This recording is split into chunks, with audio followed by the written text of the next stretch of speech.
não começará com chifres, fogo ou mal evidente. Começará com esperança, uma promessa de paz em um mundo que desmorona. We stand together, united, for a brighter tomorrow.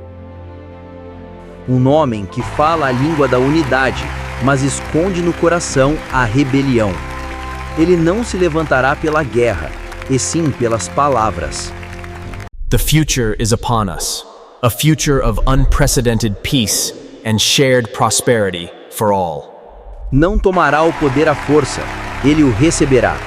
E quando as nações estiverem desesperadas por estabilidade, o coroará. Não pela força, mas pela escolha. A Bíblia o chama de homem da iniquidade. O mundo o chamará de Salvador.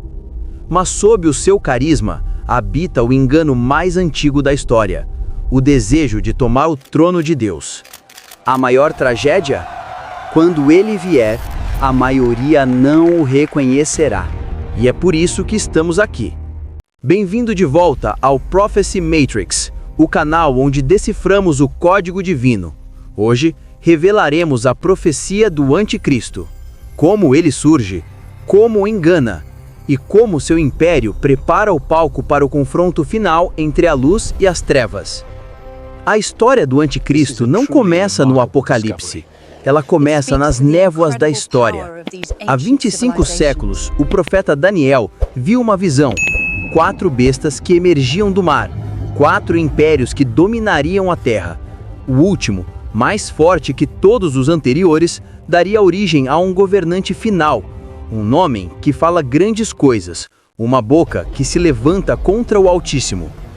Daniel o descreve como um pequeno chifre, pequeno no início, mas crescendo até derrubar reis e remodelar nações. Ele mudará tempos e leis, escreveu Daniel, e por um tempo prevalecerá. 3 visões, 3 vozes, um só alerta. Séculos depois, o apóstolo Paulo o chamaria de o homem do pecado, aquele que se exalta acima de tudo o que é chamado Deus. E João, no Apocalipse, lhe dá um nome que estremece a alma, a besta. Juntas, essas profecias desenham um retrato assustadoramente coerente, um homem que se levanta em tempos de paz, mas governa com terror. Um gênio político e religioso que unirá o mundo apenas para escravizá-lo. Mas antes que ele possa tomar o controle, as Escrituras revelam que algo ou alguém ainda o impede, uma força que o restringe. E quando essa barreira for removida, o engano final começará. Ele não virá com fogo nos olhos nem com chifres na cabeça. Ele virá sorrindo, carismático, inteligente, desarmador. Falará sobre unidade, tolerância e paz, e o mundo, quebrado e desesperado, o ouvirá. A profecia nos diz: o Anticristo surgirá quando a crise, a guerra e a divisão clamarem por um Salvador. Ele aparecerá como a resposta, uma ponte entre nações, um homem que parece deter as chaves da estabilidade global. Mas por trás de suas palavras, ecoa a mentira mais antiga da história, o desejo de tomar o trono de Deus. A maior tragédia, quando ele vier, a maioria não o reconhecerá. Ele não destruirá a fé, ele a redefinirá. Não abolirá a religião, ele as unirá sob um único trono. Seu poder não virá das armas, mas da adoração. As nações o seguirão, não porque sejam forçadas, mas porque acreditarem que ele é a solução. Ele fará sinais e prodígios, talvez por meio da tecnologia, talvez por engano espiritual, mas sempre com um propósito: fazer o mundo se ajoelhar. E quando finalmente se colocar num trono de adoração global, proclamando-se como Deus, o mundo o aplaudirá, sem perceber que coroou o destruidor das almas. Ele será o Salvador que o mundo quer, mas não o que o mundo precisa. E quando a máscara cair, será tarde demais. Todo o império da história buscou poder, mas este, o último, buscará adoração. Ele não começará como tirania, mas como inovação. Um governo mundial prometendo segurança. Uma economia global prometendo acabar com a pobreza. Um sistema digital conectando todas as vidas do planeta. Por trás de suas telas luminosas e slogans nobres, se esconde a forma mais antiga de escravidão, o controle disfarçado de liberdade. O império do anticristo não usará correntes, usará redes.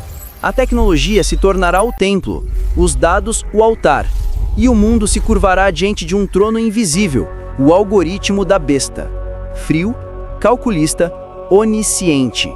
Os que resistirem serão cortados, não por soldados, mas por sistemas, incapazes de comprar, vender, viajar ou falar livremente. Uma nova forma de perseguição, sem sangue, mas absoluta. Foi isso que os profetas viram, e ninguém poderá comprar nem vender, a não ser aquele que tiver a marca. Não se trata apenas de economia, é sobre lealdade. A marca não é apenas um símbolo na pele, mas uma escolha na alma. E embora muitos jurem que jamais a aceitariam, a verdade é que a maioria já ensaia esse dia, toda vez que escolhe o conforto em vez da convicção. Por um tempo, o império dele parecerá invencível, o mundo se admirará, as nações se ajoelharão, mas a profecia declara, por um pouco de tempo, porque até a noite mais longa precisa se curvar ao amanhecer.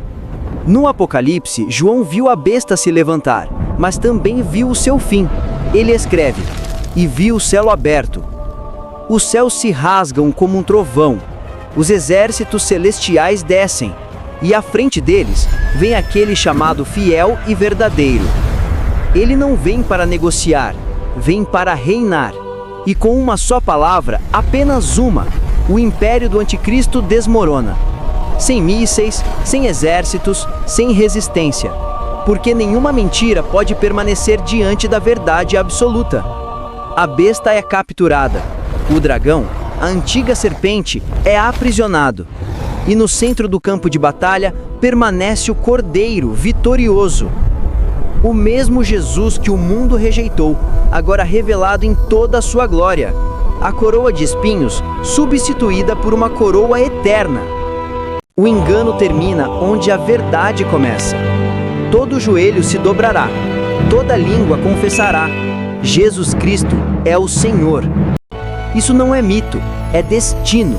O mundo não terminará no caos, mas em conquista. Não a vitória do homem, mas a vitória de Deus. A história do anticristo não é contada para gerar medo, mas para abrir os olhos. Porque antes que o engano governe o mundo, ele precisa primeiro reinar no coração.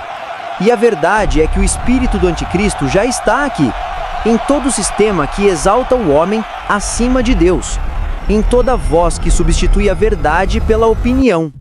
O governante final talvez ainda não tenha subido ao palco, mas o palco está pronto. É por isso que a profecia importa, não para prever datas, mas para preparar almas. É um modo de Deus dizer: não se deixem enganar. Cada alerta nas Escrituras carrega o som da misericórdia, um apelo divino ecoando através do tempo. Volte antes que seja tarde.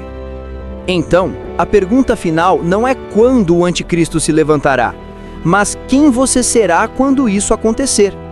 Você se curvará à besta ou pertencerá ao Cordeiro? Esta não é uma mensagem de medo, é um chamado ao despertar. Porque a profecia não termina em desespero, termina em esperança. E essa esperança tem um nome: Jesus Cristo. A esperança tem um nome, e ele está voltando em breve. Se esta mensagem tocou o seu coração, não deixe que se apague quando a tela escurecer. Inscreva-se em Prophecy Matrix, curta este vídeo e compartilhe com quem ainda precisa ver o que está por vir.